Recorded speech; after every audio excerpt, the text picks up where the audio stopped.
the abortion supporting groups who campaigned for the bill before the House today know that no harassment is taking place outside GP surgeries or hospitals where abortions are happening. They know that if any harassment were to happen, the Gardaí already have sufficient powers to deal with such a situation. We have a skyrocketing abortion rate in Ireland, and that's a fact.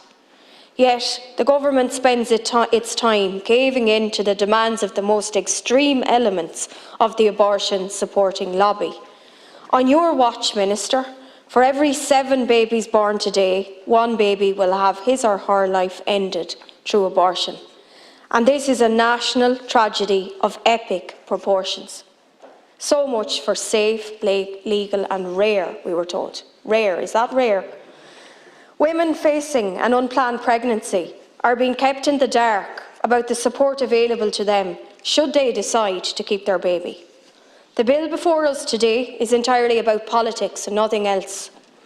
It has nothing whatsoever to do with protecting women from harassment or intimidation. If it were about safeguarding women, the government would have adopted an evidence-based approach.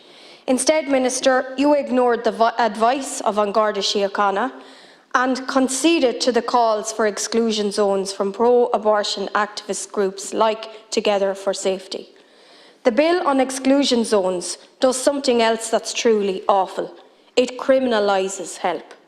In 2019, representatives from the group Be Here For Me gave a briefing to the Oireachtas Life and Dignity group here in Leinster House.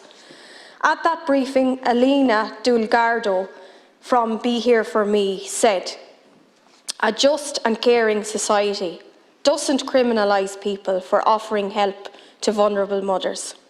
Ms Dulgardo told her own personal story and said, "The day I made my way to the abortion facility was the darkest day my heart has ever known." And I quote all of this, "All I needed was help until I gave birth. A lady and a leaflet, that's all it took, right there at the steps of the abortion centre. From all that darkness, at last I felt hope. I felt for the first time that my child was wanted, not only by me, but also by complete strangers. For the first time, I felt I was not walking alone on the day I was meant to end the life within me, my child. And I cannot express the joy of how fulfilled I felt as a woman, as a mother, to be given the chance to have my child." Minister, you never met with women like Alina to hear their stories, or indeed the other viewpoint in all of this. It is unconscionable the way you have misled the public by claiming to engage in the widest possible consultation before making decisions. That's not true. Coercive abortion is a reality in this country. It's a fact. Under your bill, Minister, if a mother intervenes to plead with her young daughter or a daughter of any age outside an abortion facility not to give in to the pressure from her boyfriend or her husband to have an abortion, that mother would face 6 months imprisonment and massive fines for just trying to protect her daughter and her grandchild. What a travesty! What an attack on natural justice!